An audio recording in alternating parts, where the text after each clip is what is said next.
దేవునికి మహిమ కలుగుగాక. అందుకే ప్రైజ్ లాడండి. ఉదయకాలాన్ని బట్టి దేవానికి మహిమ ఘనత ప్రభావం కలుగుగాక. అందరూ బాగున్నారు, నేనైతే నమ్ముతా.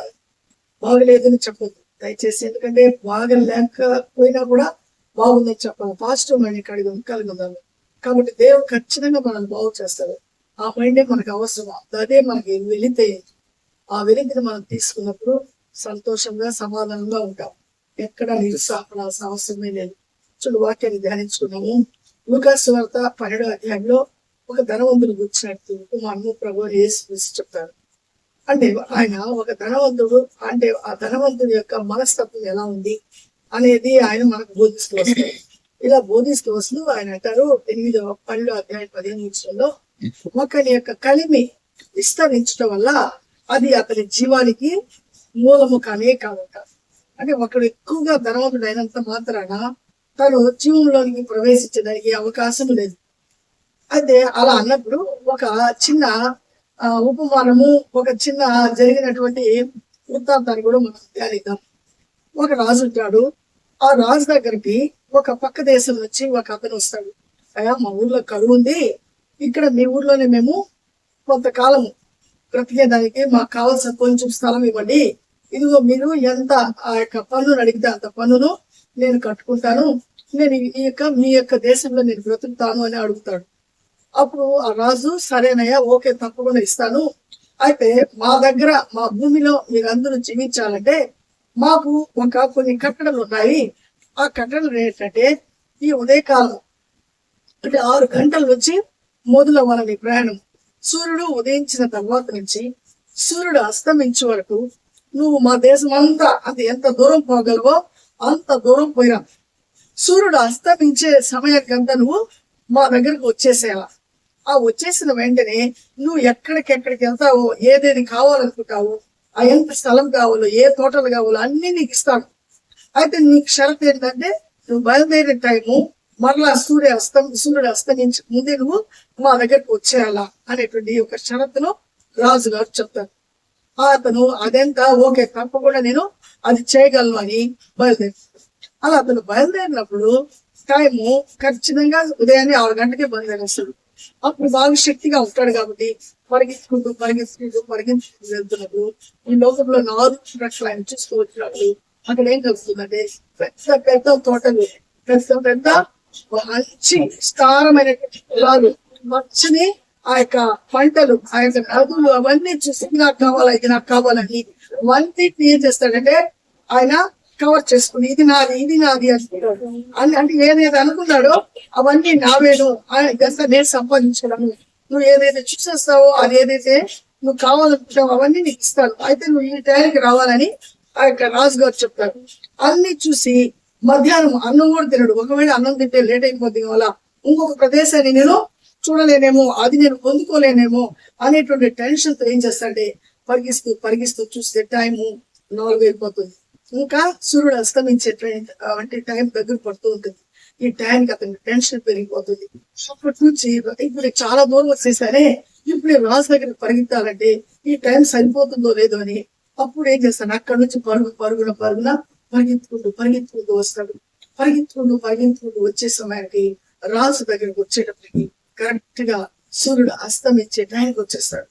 వచ్చేసి ఆ రాజు దగ్గరికి వచ్చి అలా చేపెట్టి హాని రొట్టు అలాగే పడిపోయిన కొంచెం సమయానికి కొంచెం నీళ్లు కొట్టి చూస్తే తన ప్రాణం వెళ్ళిపోతుంది.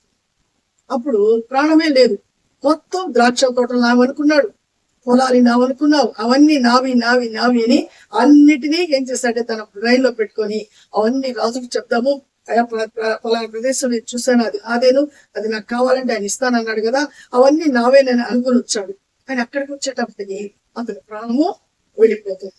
అది అంటాడు ఈ లూకాసు వార్త 12వ అధ్యాయంలో ప్రభు అయిన యేసుక్రీస్తు అంటారు, ఒకడు సర్వలోకాన్ని సంపాదించుకొని తన ప్రాణాన్ని పోగొట్టుకుంటే ఏమి లాభం అని. అంటే ఉదయం నుంచి సాయంకాలం దాకా మనం కష్టపడి దాచిపెట్టాలా, ఇంకా సంపాదించాలా అనేటువంటి తపనతో పరిగెత్తి మనము తర్వాత మన ప్రాణం అంటే మన శరీరంలో ఉండేటువంటి అవయవాలన్నీ సరిగ్గా పనిచేస్తున్నాయి లేదా, మనము కరెక్ట్ అయినటువంటి ఆ యొక్క డైట్ తీసుకుంటున్నాం లేదా, సమయానికి నిద్రపోము, సమయానికి తినము, ఈ విధంగా మన శరీరం వీక్ అయిపోతూ పోతూ వచ్చి ఆ ధనవంతుడు లాగా అంటే అన్ని సంపాదించుకుని వచ్చి చనిపోయేటువంటి పరిస్థితి అన్నమాట. కాబట్టి ప్రభువుని యేసు అంటున్నారు, చూడండి ఈ లోకంలో నీది కాదు, ఈ లోకాన్ని నువ్వు విడిచి రావాలా, అయితే ఏం కలిగి ఉండాలా, హ్యాపీగా తిను, కష్టపడు, భయభక్తులు కలిగి జీవించు, అత్యాశతో జీవించొద్దు అనేటువంటి మాటలు ఆయన అంటారు. అనే టైంలో మరలా ఒక ఉపమానం చెప్తారు. ఆ ఉపమానం ఏంటంటే, ఒక ధనవంతుడు ఉంటాడు. ఆ ధనవంతుడు ఏం చేస్తాడు, చాలా సంవత్సరాల తర్వాత మంచి పంట వాళ్ళ యొక్క భూమిలో వస్తుంది. మామూలుగా వచ్చేటువంటి పంట కంటే కూడా 7 సంవత్సరాలకు వచ్చేటువంటి పంట అంటే చాలా సమృద్ధి అయినటువంటి పంట బాగా ఏపుగా వచ్చేస్తుంది. అప్పుడు అనుకుంటాడు, చాలా వచ్చేసిందే, ఇప్పుడు నా దగ్గర ఉండేటువంటి కొట్లలో ఇవి దాచేదానికి ఆ యొక్క ప్లేస్ చాలదే, కాబట్టి నేను కొత్త కొట్లను కట్టించి ఇవన్నీ వాటిలో భద్రపరుస్తాను అని తనలో తాను అనుకొని అన్ని ఏం చేస్తాడంటే కొత్త కొత్త కొట్లన్నీ వాటి కొరకు అంటే అవి స్టాక్ చేసిన దాని కొరకు అవన్నీ స్టార్ట్ చేస్తాడు. అవన్నీ స్టాక్ చేసుకుంటాడు. అంతా కంప్లీట్ కంప్లీట్ అయిపోయి పంట ఇంటికి వచ్చింది. వాటన్నిటిని జాగ్రత్త పరిచేశాడు. ఆ రాత్రి హాయిగా పడుకుంటాడు. పడుకొని హృదయం నడుపుకుంటాడు. తన హృదయంతో అంటాడు, ఇదిగో చూడు ఓ ప్రాణమా, తినుము, సుఖించుము, ఇంకా నీ లైఫ్ కి సరిపోయే దానికంటే కూడా ఎక్కువగా మనకు సంపాదన వచ్చేస్తుంది, కాబట్టి మనం మీకు భయపడాల్సిన అవసరమే లేదు, నువ్వు చాలా హ్యాపీగా ఉండని తన హృదయంతో చెప్పుకొని పడుకుంటాడు. అప్పుడు రాత్రి దేవుడు అంటాడట, ఓ వెళ్ళివాడా, ఈ రాత్రికే నీ కొరకు దేవదూతలు వస్తున్నారు నేను తీసుకువెళ్ళేదానికి. నువ్వు ఇప్పుడు ఈ విధంగా కూర్చోబెట్టింది సంపాదించినంత ఎవరు తీసుకోవాలా, ఎవరు తినాలా అనేటువంటి ప్రశ్న అక్కడ మొదలవుతుంది. అదే విధంగా ఉంది లోకం. మనుషులైతే ఎందుకు కష్టపడుతున్నాడో, ఎందుకు ఆ యొక్క భయంకరమైన లంచాలు తీసుకుంటున్నాడు, ఎందుకు అబద్ధాలు చెప్తున్నాడు, ఏ విధంగా అయినా సరే తన ధన అభివృద్ధిని ఎక్కువ చేసుకుంటూ నేనేందో చూపించుకోవాలనేటువంటి భావన కలిగి జీవిస్తుంటాడు. కానీ దాంతో బాగానే ఉంది. ఒకని యొక్క ధన సమృద్ధి అంట తన జీవానికి మూలం కాదని ప్రభువుని యేసుక్రీస్తు అంటున్నారు. కాబట్టి నువ్వు ఎంత సంపాదించినా, రేపు నేను పరలోకంలో ఏమైనా సంపాదించుకోగలిగానా, పరలోకంలో నా కొరకు ఏమైనా ఉందా అనేటువంటి అవగాహన ఈ లోకంలో ప్రజలకు లేదు. ఒకవేళ అవగాహన ఇచ్చేటువంటి ఆ యొక్క గ్రంథాలు ఎన్నో ఉంటుండగా అవన్నీ విని వాటిని జీవించుకొని అవన్నీ హృదయంలో పెట్టుకుని ఆ ప్రకారం జీవించాలా అనేటువంటి ఆ మనస్సు కూడా లేదు. అసలు అలా చెప్పే వాళ్ళ గురించి వినాలంటే వాళ్ళకి విసుగు. ప్రాణం పోయిన తర్వాత ఏమీ లాభం లేదు. అదే కదా మన యొక్క అలెగ్జాండర్ గారు, ఆయన సూర్యుడు అస్తమించినటువంటి దేశం అంటూ లేదు. అన్ని దేశాల్లో ఆయన యొక్క ఆ యొక్క జెండా ఏమవుతుందంటే ఎగురుతుంది. అన్నిటి దగ్గర జయించాడు. కానీ ఆయన యవ్వన వయస్సులో వివాహం కాకుండానే ఆయన చనిపోతాడు. చనిపోయే ముందు తనకు వచ్చిన రోగము ఏ డాక్టర్ తను బాగు చేయలేకపోతాడు. అప్పుడు అందరినీ పిలిచి చెప్తాడు, చూడండి నేను చనిపోయిన తర్వాత నా యొక్క చేతులను మీరు ఆ యొక్క పెట్టిలో అలా పెట్టద్దు, అవన్నీ పైకి ఇలా చేతులు ఎత్తండి అంటాడు. ఎందుకంటే ఇదిగో అలెగ్జాండరు సంపాదించిందంటూ ఏది లేదు, సంపాదించాడు కానీ ఏమి తీసుకొని పోకుండా ఒట్టి చేతులతో పోతున్నాడు అని లోకం చూడాలా అని ఆయన చెప్పాలనుకుంటాడు. కానీ ఆయన మాటలు ఎవరైనా వింటారా? వినరు.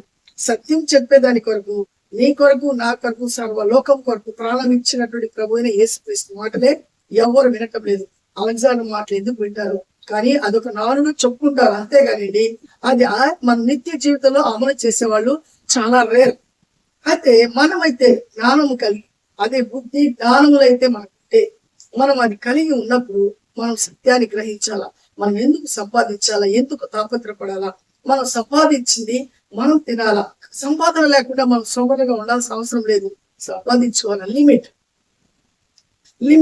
దేవుని కొరకు మనం ఏం చేస్తున్నాం, దేవుని కొరకు మన పట్ల దేవునికి ఉండేటువంటి ఆ యొక్క కృప ఎలా ఉంది, మనం దేవుని కొరకు ఏం చేస్తున్నాం, దేవుని కొరకు ఏమైనా వాడబడుతున్నామా, మనం సహాయం చేసే స్థితిలో ఉంటే కూడా చేయలేనటువంటి మనసు మనం కలిగి ఉంటున్నామా అనేటువంటి ప్రశ్న మనం వేసుకోగలిగాం.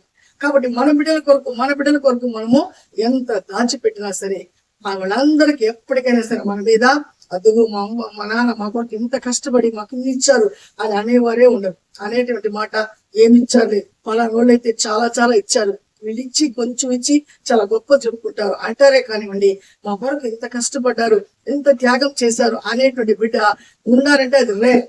అయితే దేవుని కొరకు నువ్వు జీవించు, దేవుని రాజ్యంలో నీ కొరకు స్థానాన్ని ఆ యొక్క ఉండే విధంగా నువ్వు ఈ లోకంలో సమకూర్చుకుంటే, ఏ సమయంలో ఈ లోకంలో ప్రాణం ఇచ్చినా నువ్వు భయపడాల్సిన అవసరం లేదు. ఎందుకంటే కన్ను మూసిన వెంటనే ఆ పరలోకంలో నువ్వు ఉంటావు. కాబట్టి దేవుడు చెప్పేటువంటి ప్రతి మాటను మనం విని ఆ విలువైనటువంటి సమయాన్ని, విలువైనటువంటి యొక్క ఆయుష్ను మనం ఎక్కడ పోగొట్టుకోకుండా ఈ లోకం కొరకు తపనతో మనం ఆ మోసము ఈ మోసం ఏదేదో చేసి మనం ధనవంతులై మనం ఎవరి మీద రుబాబు చూపించాల్సిన అవసరం లేదు. మనకంటే ఈ లోకంలో ఏదీ లేదు. మనం కేవలం యాత్రికులను విశ్వసించి ఆయన యందు నమ్మిక ఉంచి పరిపూర్ణమైన విశ్వాసంతో దేవుని కొరకు మనం వాడబడాలా అనేటువంటి ఆశను కలిగి జీవిద్దాము. అట్టి గొప్ప దేవుని మనకి ఇచ్చిన కనుక ప్రార్థిద్దాము. మహాగణుడా, జీవం కలిగిన దేవ, జీవాధిపతిని స్తోత్రం నాయన. ఇదిగో తండ్రి, ఇంకా సువార్త 12వ అధ్యాయంలో ధనవంతుడైతే ప్రభా ఎంతో ప్రయాసపడినటువంటి పరిస్థితిని చూస్తున్నాము. తన యొక్క కొట్లు చాలక మరలా కొత్త కొట్లు కట్టించి దాయక నా వచ్చిన పంటను నాయన దాచుతున్నాడు. సుఖించు తిను అని ప్రాణాలతో చెప్పుకుంటున్నాడు. కానీ ఆ రాత్రే నాయన ఆయన ప్రాణం తీసుకుని వెళ్ళి దూతలు వస్తున్నారని మీరు చెప్తున్నారు. కాబట్టి మీరు సంపాదించిందంతా ప్రభా ఎవరు పాలవుతుంది. కానీ ప్రభా మేమైతేనైనా పరలోకం కొరకు కష్టపడుతున్నామా లేదా, పరలోకంలో మేము ఉండేదాని కొరకు నివాసం ఉందా లేదా అని గ్రహించేటువంటి గ్రహింపు ప్రతి ఒక్కరికి అనుగ్రహించండి. వీడియో చూస్తున్నటువంటి ప్రతి బిడ్డ యొక్క హృదయాన్ని మార్చండి. సత్యాన్ని ఎరుగుటకు, సత్యమందు హృదయం లగ్నపరుచుకున్నట్టుకు, సత్యంలో నిలకడగా ఉండి సత్యము కొరకు జీవించేటువంటి మనసును దయచండి. సత్యం కొరకు మేము జీవించినప్పుడు, మీ నీతిని, మీ రాజ్యాన్ని వెతికినప్పుడు మా కుటుంబాలకు ఏది కావాలో, మా జీవితాలకు ఏది కావాలో అవన్నీ మీకు తెలుసని మీకు చెప్పారయ్యా. అవన్నీ మాకు వెంబడిస్తాయని మీకు చెప్పారు. అవన్నీ పొందుకునేటువంటి కృపను ప్రతి బిడ్డకు మీరు అనుగ్రహించి ఈ వీడియో ప్రతి ఒక్కరికి ప్రయోజనకరంగా, ప్రతి ఒక్కరు చూసి మారు మనసు పొందు విధంగా మీరు కార్యం జరిగించి ఆశీర్వదించమని, ప్రతి ఒక్కరి అవసరాలు తీర్చమని మరలా నిశ్చితమైతే నీ బిడ్డలను మేము కలిసి పర్యంతరం నాయన మీ కాపుదల భద్రతా క్షేమం అందరితో ఉంచమని యేసయ్య పరిశుద్ధ నామములో అడిగి ప్రతి నాలుగు వేడుకుంటున్నాను నా పరమ తండ్రి. ఆమేన్. అందరికి ప్రైజ్ లాడండి, షేర్ చేయండి, లైక్ చేయండి. దేని గురించి చింతొద్దు. మనం ఆ యొక్క ధనవంతుడు లాంటి మనస్తత్వం కలిగి ఉండకుండా దేవుడు ఇచ్చేటువంటి మనసును మనం కలిగి ముందుకు కొనసాగుదాము. పరలోకంలో మన కొరకు సంపాదించుకునే దాని కొరకు ప్రయత్నిద్దాము. ఈ గొప్ప దేవుడు మనకి ఇచ్చిన దాకా సబ్స్క్రైబ్ చేయకపోతే తప్పకుండా చేయండి. అనేకులకు మన ఛానల్ తెలియచేయండి. మరలా కలుసుకునే పర్యత్నం కాపుదల భద్రత తోడుగా ఉండదు. ఆమేన్. షాలోమ్.